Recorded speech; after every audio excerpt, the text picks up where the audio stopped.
Hi friends, welcome to the day 11 March closing series, जिसके बारे में बात करने वाले vendor reconciliation why purchase letter never matches. For example क्या होता है, वेंडर बोल रहा होता है कि मेरा 25 लाख का पेबल है और बुक्स में सिर्फ 18 लाख का ही पेबल दिख रहा होता है। और ये क्यों होता है आखिर? ये कोई अकाउंटिंग है? नहीं फ्रेंड्स, ये होता है वेंडर रिकंसिलिएशन फेलियर।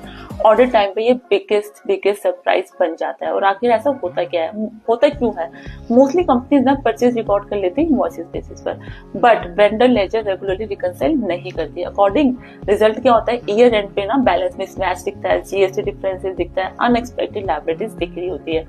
एंड हम समझते हैं वेंडर रिकंसिलिएशन आखिर होता क्यों है।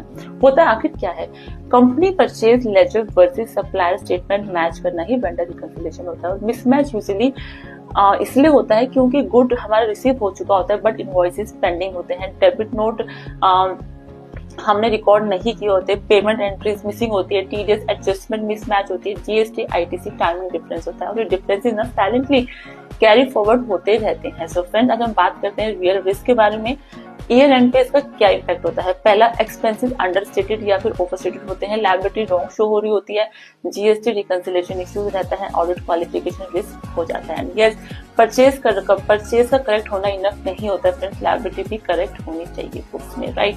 अब हम बात करने वाले हैं मार्च क्लोजिंग चेकलिस्ट की। पहला चेकलिस्ट हमको देखना है ईयर एंड पे कि वेंडर कंफर्मेशन लो, दूसरा जीआरएन वर्सेस इनवॉइस चेक करो, डेबिट क्रेडिट नोट रिकंसाइल करो, टीडीएस एडजस्टमेंट्स वेरीफाई करो, अनरिकॉर्डेड लायबिलिटीज आइडेंटिफाई करो। और ये स्टेप में ऑडिट स्ट्रेस को 50% रिड्यूस कर देता है friends. And at the end salary sales जो होते हैं ना, error profit, sales errors profit को अफेक्ट करते हैं, वेंडर्स एरर जो होते हैं ना वो बैलेंस शीट को डिस्टॉर्ट करते हैं। स्ट्रॉन्ग फाइनेंस टीम ना परचेज बुक नहीं करती, वो वेंडर रिकंसाइल करती है। तो फ्रेंड्स, एट द एंड हम मिलते हैं नेक्स्ट डे 12 में, जिसमें हम डिस्कस करने वाले GST ITC year and review. So thank you so much for listening. Thank you.